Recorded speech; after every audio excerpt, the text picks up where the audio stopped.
చేరి వచ్చిన వారందరికీ ప్రభువైన యేసుక్రీస్తు నామములో వందనాలు. అందరికీ వందనాలు. దేవుని యొక్క వాక్యం కొరకై లేవికాండం 23వ అధ్యాయం 39 నుండి 44 వరకు ఈ వచనాలను మనం ధ్యానం చేసుకుందాం.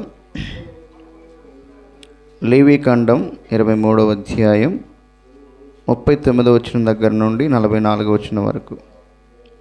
అయితే 7వ నెల 15వ దినమున మీరు భూమి పంటను కూర్చుకొనగా 7 దినములు యెహోవాకు పండుగను ఆచరింపవలెను. మొదటి దినము విశ్రాంతి దినము, 8వ దినము విశ్రాంతి దినము.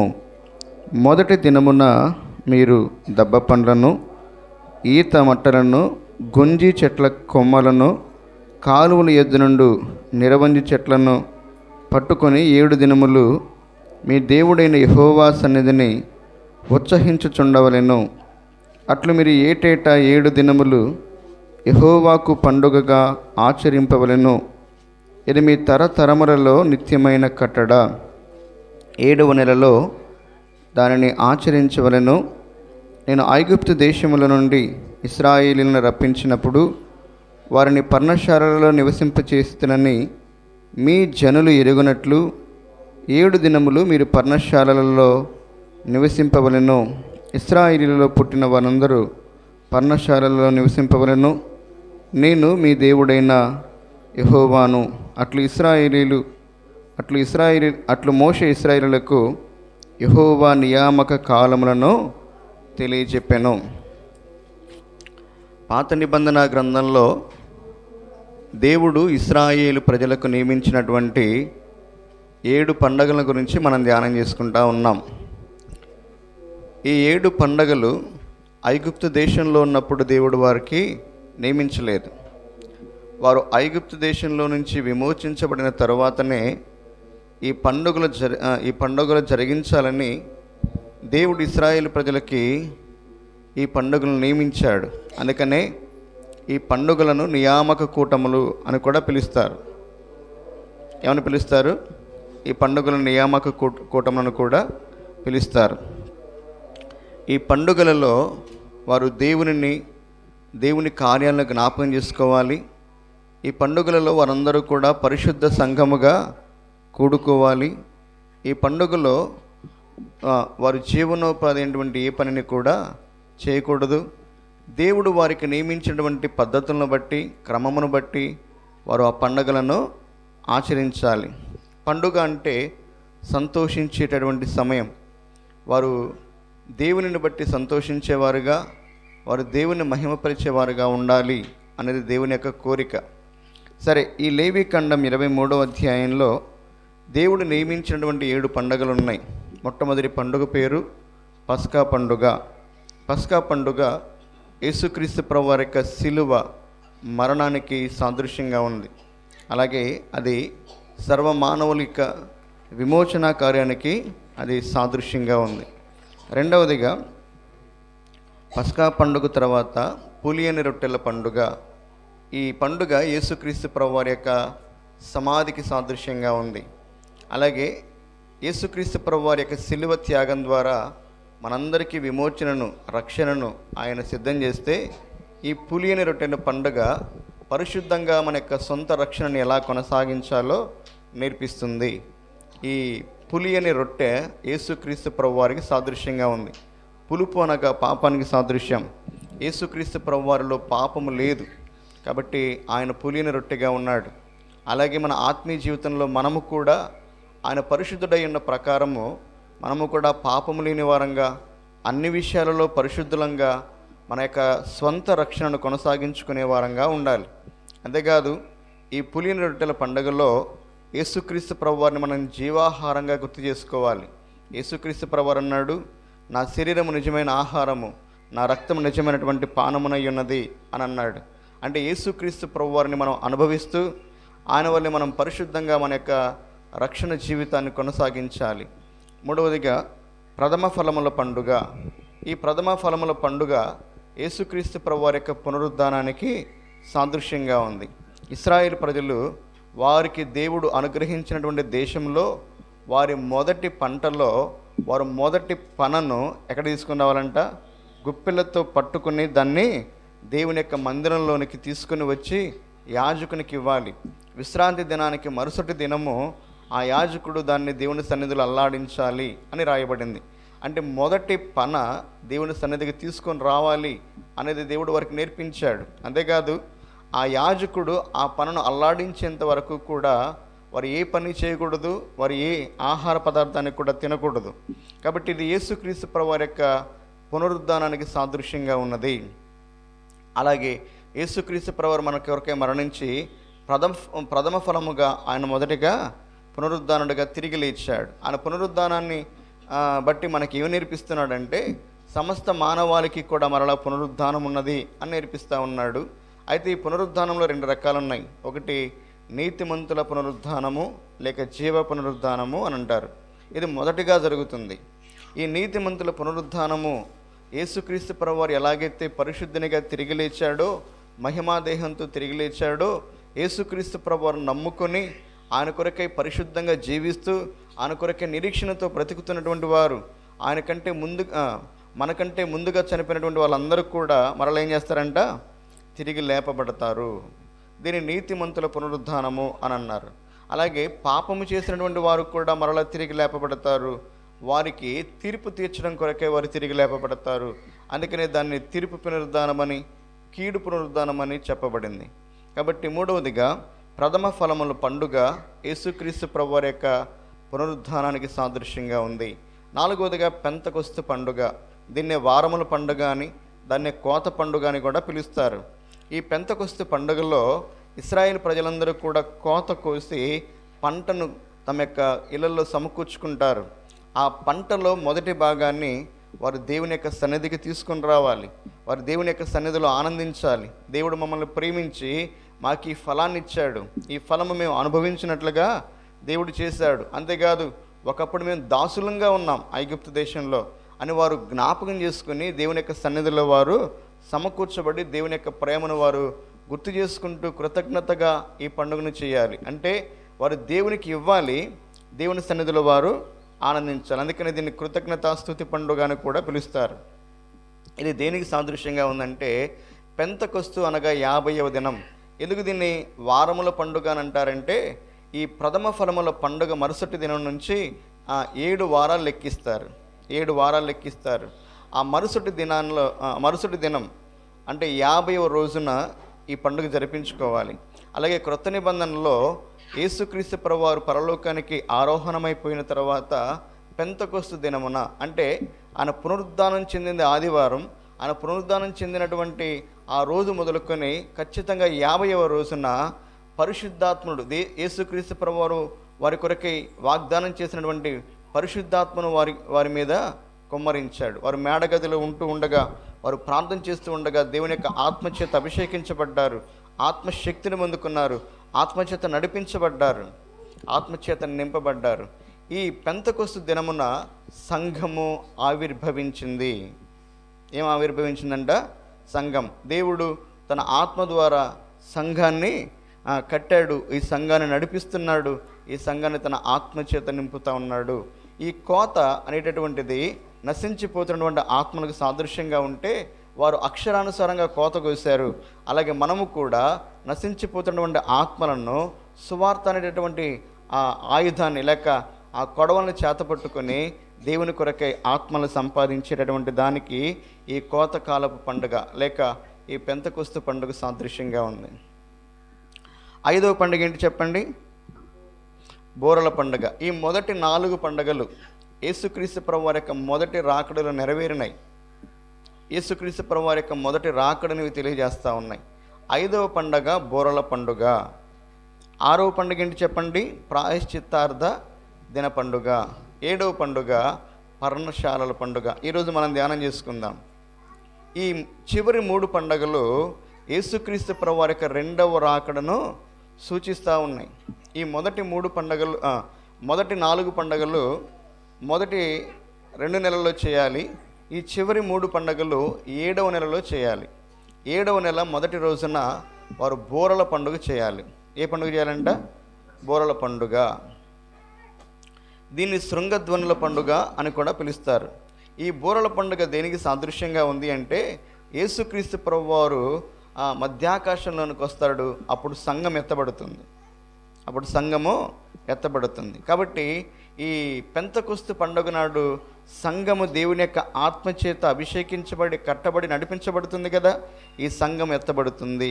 ఈ సంఘం ఎత్తబడేటటువంటి దానికి బూరల పండుగ సాదృశ్యంగా ఉంది. తర్వాత ప్రాయశ్చిత్తార్థ దిన పండుగ.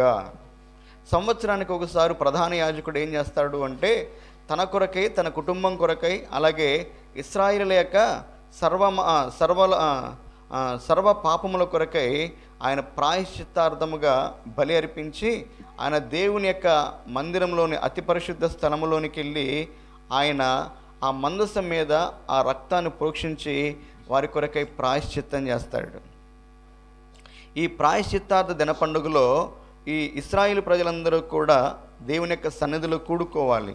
రెండవదిగా వారు జీవనోపాధి అటువంటి ఏ పని కూడా చేయకూడదు. ఈ 7 పండుగల్లో ఒక మాట మనకి ప్రాముఖ్యంగా వస్తుంది.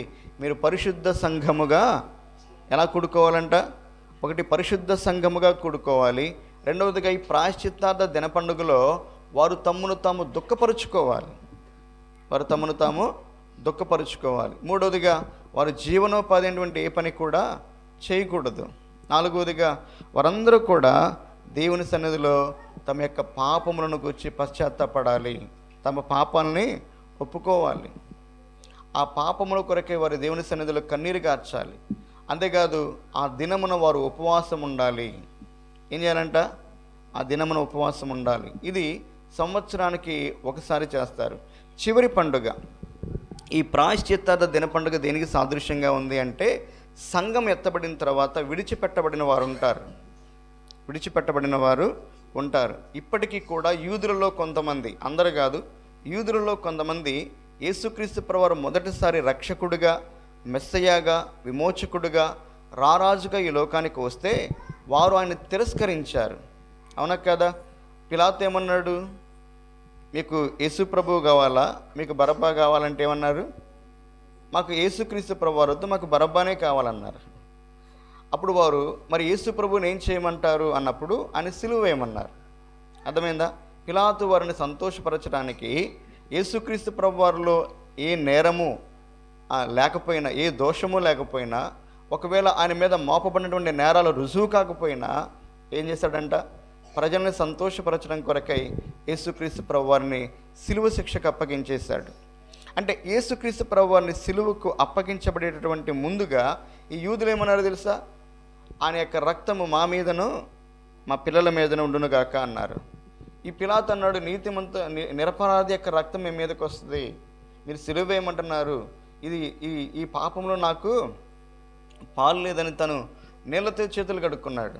అమ్మా, నీళ్ళతో చేతులు కడుక్కుంటే పాపాలు పోతాయా? ఒక నిర్దోషి అయినటువంటి మనిషిని సిలువకు అప్పగించి అన్యాయంగా చంపించి చేతులు కడుక్కుంటే సరిపోయిద్దా? పిలాతు చేసింది అదే.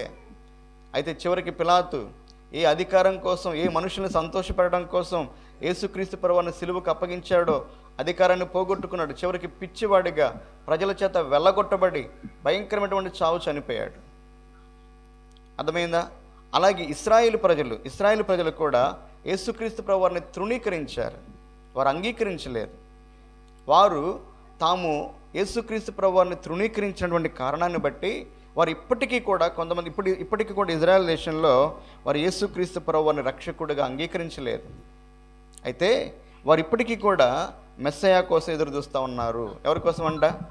మనందరం ఆల్రెడీ యేసుక్రీస్తు ప్రభువుని రక్షకుడని, మెస్సయ్య అని, ఆయనే విమోచకుడని, ఆయనే దేవుడని మనం నమ్ముతున్నాం. కానీ ఎవరికైతే ధర్మశాస్త్రం ఇవ్వబడిందో, ఎవరికైతే దేవుని కట్టడలు ఇవ్వబడ్డాయో, ఎవరికైతే దేవుడు ప్రవక్తలు నియమించి వారికి దర్శనాలు, కళలు, అనేకమైనటువంటి సంగతులను వారికి దేవుడు అనుగ్రహించాడో, ఆ యూదులు నేటికి సైతం యేసుక్రీస్తు ప్రభువారిని దేవునిగా అంగీకరించలేదు. వారు ఇంకా మెస్సయ్య కోసం ఎదురు చూస్తూ ఉన్నారు. ఇప్పుడు సంఘం ఎత్తబడిన తర్వాత విడిచిపెట్టబడినటువంటి వారు ఉంటారు కదా. ఈ విడిచిపెట్టబడినటువంటి వారు ఇప్పుడు ఇజ్రాయెల్ దేశంలో యుద్ధం జరుగుతూ ఉంది. ఈ యుద్ధం జరుగుతూ ఉంటే ఈ చుట్టుపక్కల దేశాలన్నీ కూడా ఇజ్రాయెల్ మీద దాడి చేస్తూ ఉంటాయి. అటువంటి సమయంలో ఒక వ్యక్తి శాంతి దూతగా లేచి ఈ ఇజ్రాయెల్ దేశానికి మిగతా దేశాలకి సంధిని చేకూరుస్తాడు, అంటే వారికి శాంతిని చేకూరుస్తాడు. అప్పుడు యుద్ధం మానేస్తారు. ఎవరైతే వారిని సమాధానపరుస్తాడో ఆ సమాధానపరిచిన వాడి మెస్సయ్య అని చెప్పి ఈ యూదులందరూ కూడా ఆయన రాజుగా అంగీకరిస్తారు. అయితే అతడు నిజమైనటువంటి సమాధానకర్త కాదు, వాడు అంత్యక్రీస్తు లేక అబద్ధ క్రీస్తు అనే వాక్యం దేవుని యొక్క వాక్యము సెలవిస్తూ ఉంది. అంటే అబద్ధ క్రీస్తు అంటే వాడు క్రీస్తులాగా మాట్లాడతాడు, క్రీస్తులాగా ప్రవర్తిస్తాడు, క్రీస్తులాగా అద్భుత కార్యాలు చేస్తాడు. యూదులు మోసపోయి ఏం చేస్తారంటే అతన్ని క్రీస్తుగా అంగీకరించి వారు తమకు ఆయన రాజుగా నియమించుకుంటారు. అయితే 3.5 సంవత్సరాల తర్వాత ఈ వ్యక్తి ఏం చేస్తాడంటే ఎవరైతే రాజుగా వీరు నియమించుకున్నారో ఆ వ్యక్తి తన యొక్క నిజస్వరూపాన్ని బయటపెడతాడు. దేవుని యొక్క ధర్మశాస్త్రానుసారంగా కాకుండా ఆయన దేవుని యొక్క పరిశుద్ధ స్థలములో తనకి విగ్రహాన్ని నియమించి విగ్రహారాధన కొరకే ప్రోత్సహిస్తాడు. అప్పుడు వారికి ఇతడు నిజమైనటువంటి మెస్సయ్య కాదు, ఆల్రెడీ నిజమైనటువంటి మెస్సయ్య మా కోసం వచ్చాడు, మేము ఆయన మా చేతులారా సిలువ వేసుకున్నాము, మేము ఆయన చంపుకున్నాము అని చెప్పి వారందరూ కూడా గుండెలు బాదుకొని యేసుక్రీస్తు ప్రభువారి కొరకై దుఃఖిస్తారు. అలా అంత్యకాలంలో చివరిగా దుఃఖించేటటువంటి రోజు ఒకటి ఉంది, అదే నిజమైనటువంటి ప్రాయశ్చిత్తార్థ దిన పండుగ రోజున వస్తుంది. ఇది తప్పకుండా నెరవేరుతుంది. అందుకని చదవండి, జకర్యా గ్రంథం 12వ అధ్యాయం 10వ వచనం చదవండి. జకర్యా గ్రంథం 12వ అధ్యాయం 10వ వచనం.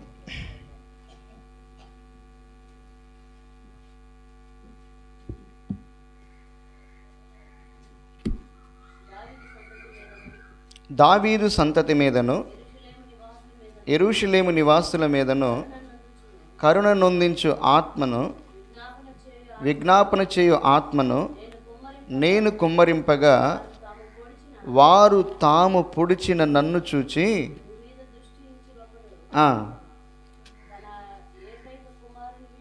తన ఏక కుమారుని విషయమై దుఃఖించినట్లు తన జ్యేష్ఠపుత్రుని విషయమై ఒకడు ప్రలాపించినట్లు అతని విషయమై దుఃఖించుచు ప్రలాపింతురు. మనమైతే దేవుని యొక్క మహాకృపను బట్టి యేసుక్రీస్తు ప్రభువుని రక్షకునిగా ఇప్పుడు నమ్మాం. కానీ ఇశ్రాయేలు ప్రజలు ఆసక్తి కలిగిన వారే, కానీ వారి యొక్క ఆసక్తి జ్ఞానానుసారం అనేది కాదు అని పౌలు భక్తుడు అన్నాడు. ఎందుకంటే వారు యేసుక్రీస్తు ప్రభువుని తృణీకరించారు. అయితే అంత్యకాలంలో వీరందరూ కూడా ఈ ప్రాయశ్చిత్తార్థ దిన పండుగ రోజున వారు దేవుని యొక్క సన్నిధిలో కన్నీరు గారుస్తారు, గుండెలు బాదుకొని ఏడుస్తారు, పశ్చాత్తాపడతారు. ఎందుకు పశ్చాత్తాపడతారంటే 7 మాటలు ఉన్నాయి, అవి మామూలుగా చెప్పి ముగిస్తాను. మొట్టమొదటిగా వారు దేవుని ధర్మశాస్త్రాన్ని ఉల్లంఘించారు. ఏం చేశారంట?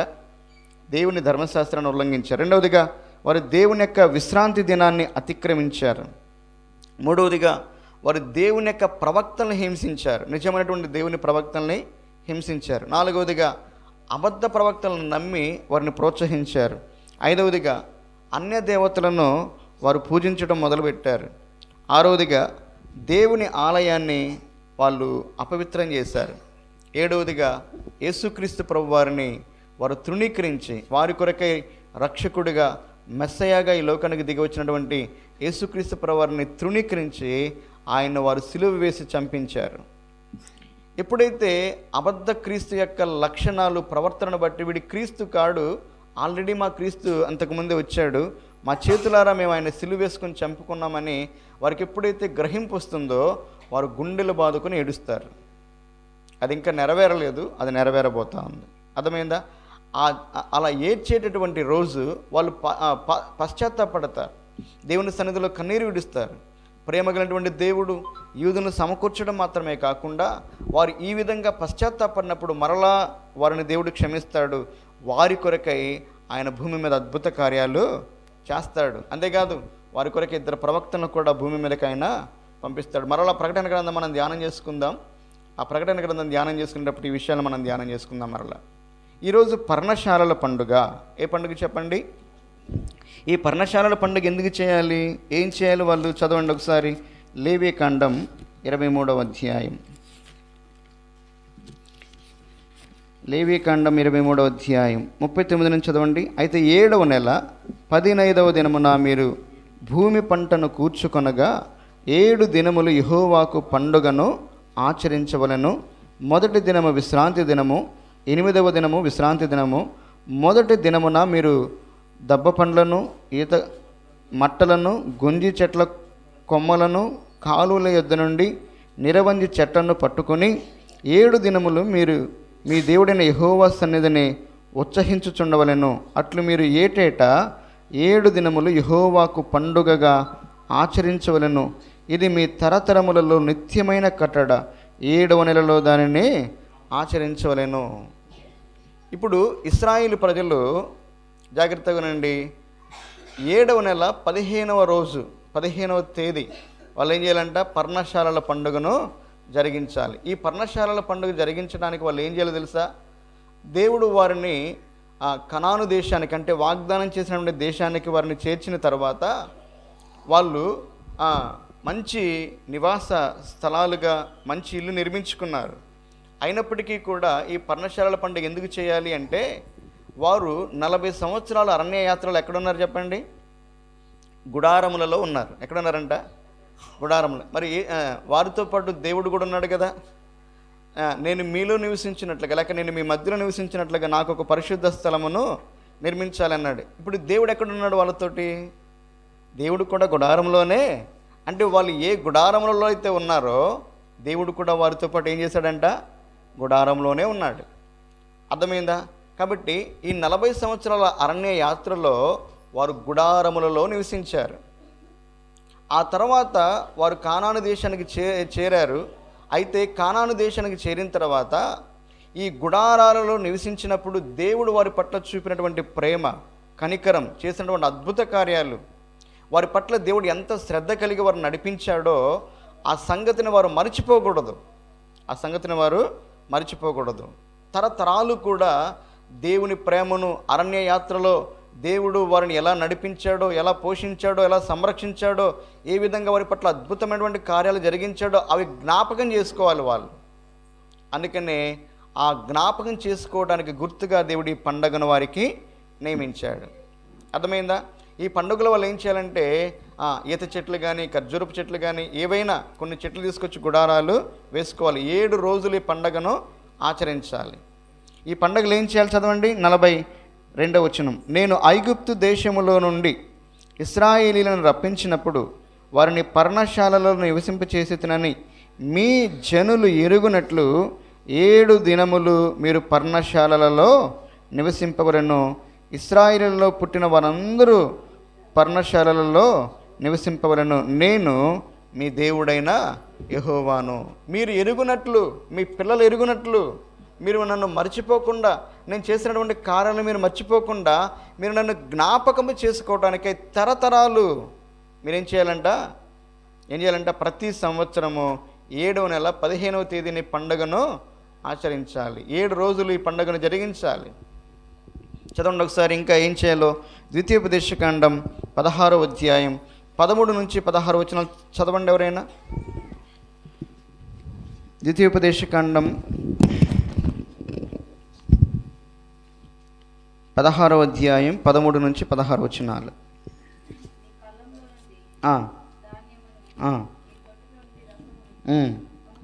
నీ కళ్ళములో నుండి ధాన్యమును, నీ తొట్టిలో నుండి రసమును సమకూర్చినప్పుడు పర్ణశాలల పండుగను 7 దినములు ఆచరింపవలెను. ఈ పండుగలో నీవును, నీ కుమారుడును, నీ కుమార్తెయును, నీ దాసుడును, నీ దాసియును, నీ గ్రామములోనున్న లేవీయులను, పరదేశులను, తల్లిదండ్రులు లేనివారును, విధవరాండ్రును సంతోషింపవలెను. నీ దేవుడైన యెహోవా నీ రాబడి అంతటిలో, నీ చేతి పనులన్నిటిలో నిన్ను ఆశీర్వదించును గనుక యెహోవా ఏర్పరచుకున్న స్థలమున నీ దేవుడైన యెహోవాకు 7 దినములు పండుగ చేయవలను. నీవు నిశ్చయముగా సంతోషింపవలను. ఏటికి 3 మారులు, అనగా పొంగని రొట్టెల పండుగలోను, వారముల పండుగలోను, పర్ణశాలల పండుగలోను నీ దేవుడైన యెహోవా ఏర్పరచుకున్న స్థలమున నీ మగవారందరూ ఆయన సన్నిధిని కనపడవలెను. వారు వట్టి చేతులతో యెహోవా సన్నిధిని కనపడక నీ దేవుడైన యెహోవా నీకు అనుగ్రహించి దీవెన చొప్పున ప్రతివాడు తన శక్తి కొలది ఇయ్యవలెను. ఆ మాట మీకు అర్థమైందా? ప్రతివాడు ఏం చేయాలంట, దేవుడు ఏర్పరచుకున్నటువంటి స్థలంలోనికి రావాలి. అమ్మ, దేవుడు ఏర్పరచుకున్నటువంటి స్థలం ఏంటి? దేవుడు కోరుకున్నటువంటి స్థలం ఏంటంటే యెరూషలేమే, దేవుని మందిరం. అంటే దేవుని మందిరానికి వచ్చి వారు ఏం చేయాలంట, దేవునిలో సంతోషిస్తూ ఈ పండుగను 7 రోజులు జరిగించాలి. ఎవరెవరు రావాలి? అక్కడ లిస్ట్ ఇచ్చాడు దేవుడు. ఇక్కడ నీ కుమారుడే కానీ, నీ కుమార్తె కానీ, నీ ఇంట పుట్టిన దాసే కానీ, విధవరా, ఎవరైనా సరే ప్రతి ఒక్కరూ ఎక్కడికి రావాలంట? దేవుడు ఏర్పరచుకున్నటువంటి స్థలం అంటే దేవుని మందిరానికి రావాలి.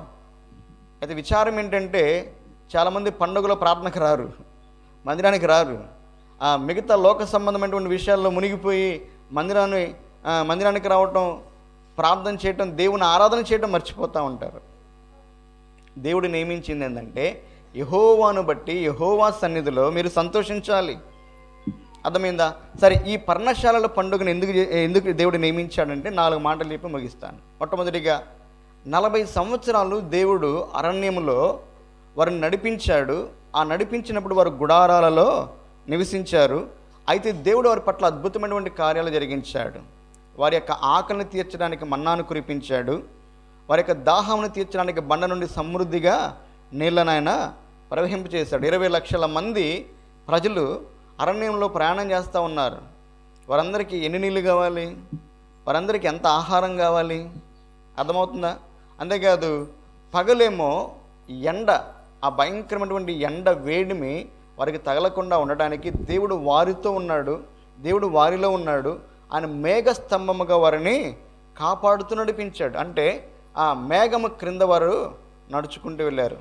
రాత్రిపూట ఎన్ని లైట్లు వేస్తే మనకి వెలుగు కలిగిద్ది? మనం మీటింగ్స్ పెట్టుకుంటున్నప్పుడు ఈ జనరేటర్ పెట్టి లైట్లు వెలిగిస్తారు కదా. మనకి పోయిన సంవత్సరం మీటింగ్లు పెట్టినప్పుడు డీజిల్కి 10,000 అయింది. రోజుకు ఒక 3.5. అంటే 6 గంటల నుంచి 10:30, 11 గంటల దాకా, లేకపోతే 12 గంటలు వేసుకోండి. ఆ కాసేపు లైట్లు కావాలంటే రోజుకి ఎంత ఆయిల్ పెట్టింది? 3 రోజులకి 10,000 అయిపోయింది. మరి ఇన్ని లక్షల మంది ప్రజలు అరణ్యంలో ఉన్నారు. ఆ అరణ్యంలో పగలేమో భయంకరమైన ఎండ ఉంటుంది, రాత్రి ఏమో భయంకరమైనటువంటి చలి ఉంటుంది. అర్థమైందా? కాబట్టి ఇలాంటి వాతావరణంలో వాళ్ళు నడుస్తూ ఉండగా వారందరికీ ఎంత వెలుగు కావాలి? మరి చలి ఉంటే మనందరం దుప్పట్లు కప్పుకున్నాం. మరి అరణ్యంలో దుప్పట్లు ఏముంటుంది? దోవలు ఉన్నాయి కాబట్టి మరి కడ్డీలు అయ్యి ముఖ్యత్తున్నారు, ఆలవుట్లు పెట్టుకుంటున్నారు, వాళ్ళకి ఏముంటాయి? అందుకని దేవుడు వారికి అగ్నిస్తంభముగా మారాడంట. ఎలా మారాడంట? 20 లక్షల మంది కంటే ఎక్కువ మంది ఉన్నా కూడా వెలుగు వారి మధ్యలో ఉంటుంది. వారందరూ కూడా మంచి వేడిమి, అంటే మంచి వాతావరణాన్ని అనుభవించారు. అంటే దేవుడు అంత అద్భుతంగా వారిని కాపాడి నడిపించాడు. కాబట్టి ఈ 40 సంవత్సరాలు దేవుని ప్రేమను, దేవుడు చేసిన కార్యాలను జ్ఞాపకం చేసుకుంటూ వారు ఎలాగైతే అరణ్య యాత్రలో తమ యొక్క యాత్రను కొనసాగించారో తెలుసుకోవడానికి, జ్ఞాపకం చేసుకోవడానికి దేవుడు ఈ పండుగను నియమించాడు. మొదటిగా జ్ఞాపకం చేసుకోవాలి. మొదటిగా ఏం చేయాలంట? జ్ఞాపకం చేసుకోవాలి. రెండవదిగా వాళ్ళు ఏం చేయాలి అంటే, చదవండి, ద్వితీయోపదేశకాండం 31వ అధ్యాయం 11వ వచనం. ద్వితీయోపదేశకాండం 31వ అధ్యాయం 11వ వచనం.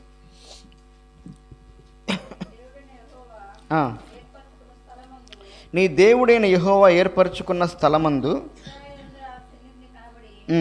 ఇశ్రాయేలులందరూ ఆయన సన్నిధిని కనబడి పర్ణశాలల పండుగను ఆచరించినప్పుడు ఇశ్రాయేలులందరి ఎదుట ఈ ధర్మశాస్త్రమును ప్రకటించి వారికి వినిపింపవలెను. ఈ 7 రోజులు వారు దేవుని యొక్క సన్నిధిలో పరిశుద్ధంగా కూడుకున్నప్పుడు వారు ఏం చేయాలంటే దేవుని బట్టి సంతోషించాలి. రెండవదిగా, అరణ్యంలో మేము గుడారాలలో నివసించాము, దేవుడు మమ్మల్ని ప్రేమించి మా పట్ల ఎన్నో కార్యాలు చేశాడని వారు దేవుని జ్ఞాపకం చేసుకోవాలి. అరణ్యంలో వారి యొక్క గుడార జీవితాన్ని వారు జ్ఞాపకం చేసుకొని వారు గుడారాలలో నివసించాలి. ఒకటి జ్ఞాపకం చేసుకోవాలి. రెండవదిగా వాళ్ళు ఏం చేయాలంటే ఈ వారం రోజులు ధర్మశాస్త్రాన్ని వినాలి. ఏం చేయాలంట? ఈ వారం రోజులు ధర్మశాస్త్రాన్ని వినాలి. ధర్మశాస్త్రం అంతా యాజకులు బోధిస్తారు. ఈ ధర్మశాస్త్రాన్ని విని వాటిని గ్రహించుకొని వాటిని పాటించాలి. అది రెండవ కట్టడ. మూడవదిగా ఏం చేయాలో చూడండి. కీర్తనల గ్రంథం లేకపోతే ఎజ్రా గ్రంథం 3వ అధ్యాయం 14వ వచనం. ఎజ్రా గ్రంథం 3వ అధ్యాయం 14వ వచనం.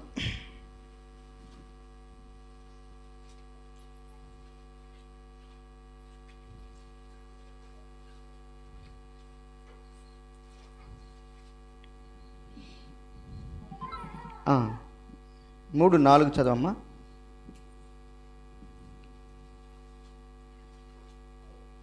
ఎజ్రా గ్రంథం 3:4. మరియు గ్రంథమును బట్టి వారు పర్ణశాలల పండుగను నడిపించి ఏ దినమునకు లెక్క చొప్పున ఆ దినపు దహన బలిని, మూడవదిగా ఏం చేశారంట? దహన బలులు అర్పించారు. ఏం చేశారంట? మొట్టమొదటిగా దేవుని కార్యాలను, వారి యొక్క గుడార జీవితాన్ని జ్ఞాపకం చేసుకోవాలి. రెండవదిగా 7 రోజుల్లో దేవుని యొక్క వాక్యాన్ని, అంటే ధర్మశాస్త్రాన్ని వారు విని నేర్చుకుని దాన్ని పాటించాలి. మూడవదిగా వాళ్ళు ఏం చేయాలంట? ప్రతి దినము దేవునికి దహన బలి అర్పించాలి. ఈ దహన బలి దేవునికి ఇష్టమైందా? ఎందుకు దహన బలి దేనికి సాదృశ్యంగా ఉంది? ఒకసారి ఈ ఒక్క మాట చదువుకుందాం. చూడండి, కీర్తన గ్రంథం 51వ అధ్యాయం 15 నుంచి చదవండి, 17 వరకు.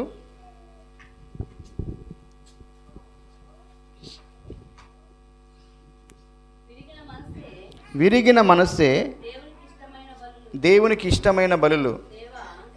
దేవా, విరిగి నలిగిన హృదయమును నీవు అలక్ష్యము చేయువాడవు కావు.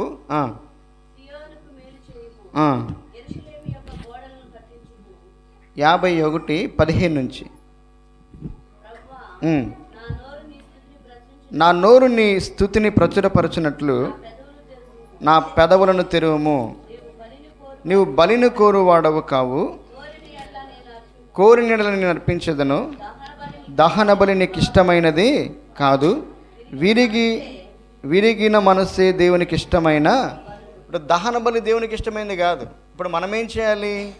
విరిగినటువంటి మనసుతో, తగ్గింపుకున్నటువంటి హృదయంతో దేవుని సన్నిధిలో ఆయన్ని స్తుతించాలి, ఆయన ఆరాధన చేయాలి, ఆయన మహింపరచాలి. ఈ పండుగలో చేయాల్సిన 3వ పని ఏంటి చెప్పండి? మొదటిగా ఆయన జ్ఞాపకం చేసుకోవాలి. రెండవదిగా ఆయన యొక్క ధర్మశాస్త్రాన్ని విని నేర్చుకుని పాటించాలి. మూడవదిగా ఏం చేయాలంట? దహన బలులు అర్పించారు వాళ్ళు, మనమైతే దేవుణ్ణి ఆరాధన చేయాలి. నాలుగవదిగా వాళ్ళు ఏం చేయాలంటే, మేము ఈ లోకంలో యాత్రికులము, పరదేశులమై ఉన్నామని జ్ఞాపకం చేసుకోవాలి. ఏమని జ్ఞాపకం చేసుకోవాలంట? ఈ లోకం శాశ్వతం కాదు. ఈ లోకంలో మా యొక్క నివాస స్థలాలు శాశ్వతమైనవి కావు. ఈ లోకంలో మా యొక్క దేహాలు, మా యొక్క ప్రాణాలు శాశ్వతమైనవి కావు. ఏదో ఒక రోజు మేము చనిపోవాలి. అందుకని మేము ఈ లోకంలో యాత్రికులము, పరదేశులమని గుర్తించి దేవుని యొక్క పరలోకం కొరకే సిద్ధపడుతూ ఈ యొక్క పండుగను వారు జరిగించాలి. అలాగే పేతురు రాసిన మొదటి పత్రిక 2వ అధ్యాయం 11వ వచనంలో మనల్ని కూడా పేతురు భక్తుడు అన్నాడు, మీరు పరదేశులు, యాత్రికులై ఉన్నారు అని అన్నాడు. హెబ్రీయులకు రాసిన పత్రిక 11వ అధ్యాయం 13వ వచనంలో అబ్రహాము, ఇస్సాకు, యాకోబు, శారాలు వారు తాము ఈ భూమి మీద యాత్రికమని ఒప్పుకున్నారని రాయబడింది. పునాదులు కలిగిన ఆ పట్టణం కొరకే వారు ఎదురు చూశారు. దేవుడు దేనికి శిల్పియు నిర్మాణకుడై ఉన్నాడో ఆ పట్టణం కొరకే వాళ్ళు ఎదురు చూశారంట. ఆ విధంగా భూమి మీద మనము కూడా యాత్రికులమని గుర్తించాలి. ఈ లోకం శాశ్వతం కాదు. ఈ లోకంలో మన జీవితం కూడా శాశ్వతం కాదు. ఈ లోకంలో మనం దేవుని కొరకే బ్రతుకుతూ, మనం పరిశుద్ధతను కాపాడుకుంటూ ఆయన రాకడ కొరకే మనం సిద్ధపడాలి. నిత్యత్వం ఎక్కడుందంటే పరలోకంలో దేవునితో ఉంది. ఆ నిత్యత్వం కొరకే, పరలోకం కొరకే ఈ లోకంలో మనం సిద్ధపడాలి. అందుకని కీర్తన గ్రంథం 119వ అధ్యాయం 54వ వచనంలో యాత్రికుడనైన నేను నా బసలో అని అన్నాడు దావీదు మహారాజు. దావీదు మహారాజు ఏమని ఒప్పుకున్నాడంటే, నేను యాత్రికుడను అని ఒప్పుకున్నాడు. సరే, ఈ 4 మాటలు జ్ఞాపకం చేసుకోండి. పర్ణశాలల పండుగలు ఈ 4 మనము జరిగించాలి. అయితే ఇశ్రాయేలు ప్రజలు ఈ పండుగను ఎలా ఆచరించారు, అసలు ఆచరించారా లేదా ఒక మాట చదువుకొని ముగించుకుందాం. నెహెమ్యా గ్రంథం 8వ అధ్యాయం 14వ వచనం చదవండి.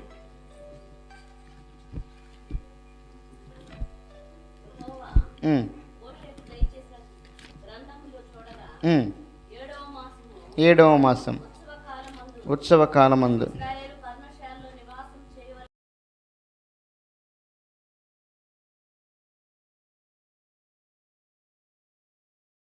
వచనం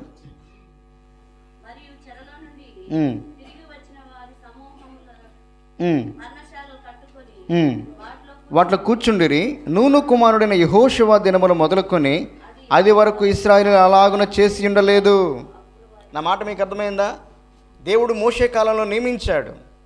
కానీ యెహోషువ కాలం మొదలుకొని వారు కానానుకు చేరిన తర్వాత, కానానులో వారు స్వాస్థ్యాన్ని పొందుకున్న తర్వాత, మంచి ఇండ్లు కట్టుకున్న తర్వాత, వారు తమ యొక్క పొలములు సాగు చేసుకున్న తర్వాత వారు ఎప్పుడు కూడా ఈ పర్ణశాలల పండుగ చేయలేదంట. అంటే పర్ణశాలల పండుగను చేయలేదంటే వాళ్ళు ఏం చేశారు? దేవుడు చేసినటువంటి కార్యాలను వాళ్ళు మర్చిపోయారు. దేవుడు నియమించాడు ఈ పండుగ జరిగించమని, కానీ వాళ్ళు చేయలే. కానీ ఎజ్రా కాలంలో, నెహెమ్యా కాలంలో ఈ గ్రంథములు తెరచి చూడగా ఈ పర్ణశాలల పండుగ జరిగించాలని దేవుడు వారికి నియమించడం వాళ్ళు కనుగొని, వాళ్ళ గ్రంథాన్ని బట్టి వాళ్ళు ఏం చేశారంటే ఈ పర్ణశాలల పండుగను జరిగించడం మొదలుపెట్టారు. అంతకుముందు హిజ్కియా రాజు కాలంలో జరిగించారు, తర్వాత మరలా చేయలేదు. అంటే వారు ఈ పర్ణశాలల పండుగను చేయమని దేవుడు నియమించినప్పుడు ఈ పర్ణశాలల పండుగ వారు జరిగించలేదు. అంటే దేవుడు చేసిన కార్యాలను వారు మర్చిపోయారు. కానీ నెహెమ్యా కాలంలో కనుగొన్నారంట, ఈ గ్రంథంలో దేవుడు ఈ పండుగను జరిగించమని కనుగొని ఆ పండుగను వారు జరిగించారు. ఆ పండుగలో వారు దేవుని బట్టి సంతోషించారు. ఆ పండుగలో వారు దేవుని మహింపరిచిన వారిగా ఉన్నారు. ఈ పండుగ దేనికి సాదృశ్యంగా ఉంది అంటే యేసుక్రీస్తు ప్రభు వారు జరిగించబోయే 1000 ఏండ్ల పాలనకు అది సాదృశ్యంగా ఉంది. రెండవ రాకడలో భూమి మీద ఆయన జరిగించే 1000 ఏండ్ల పాలనకు సాదృశ్యంగా ఉంది. మీరు ప్రకటన గ్రంథం 20వ అధ్యాయం 1 నుంచి 10 వచనాలు చదివితే భాగం మీకు అర్థమవుతుంది. దేవుని చిత్తమైతే దేవుడు మనకి సమయం ఇస్తే ఎప్పుడైనా ప్రకటన గ్రంథంలో ఈ 1000 ఏండ్ల పాలన గురించి మనం ధ్యానం చేసుకుందాం. కాబట్టి దేవుని యొక్క కోరిక ఏంటంటే పర్ణశాలల పండుగలో ఆయన యొక్క కార్యాలను జ్ఞాపకం చేసుకుంటూ వారి గుడారాలలో 7 రోజులు నివసించాలి. ధర్మశాస్త్రాన్ని విని దాన్ని నేర్చుకుని పాటించాలి. దహన బలులు అంటే ఆరాధన చేసేవారిగా ఉండాలి. నాలుగవదిగా ఏం చేయాలంట? వారు యాత్రికులము, పరదేశులము అని గుర్తించి వారు భూమి మీద భూలోక సంబంధమైనటువంటి ఆశలు నెరవేర్చుకోకుండా దేవుని కొరకు ఎదురు చూస్తూ తమ యొక్క జీవితాన్ని నిరీక్షణతో కొనసాగించాలి. ఆ విధంగా బ్రతకటానికి దేవుడు వారికి నేర్పించాడు. ఈరోజు మనము కూడా దేవుని కొరకైనటువంటి నిరీక్షణతో మన ఆత్మీయ జీవితాన్ని కొనసాగిద్దాం. దేవుడి మాటల్ని మన కొరకే దీవించునుగాక. మోకరించండి, ప్రార్థన చేసుకుందాం. చిన్న ప్రార్థన చేసుకుందాం. అందరూ మోకరించినట్లయితే ప్రార్థన చేసుకుందాం.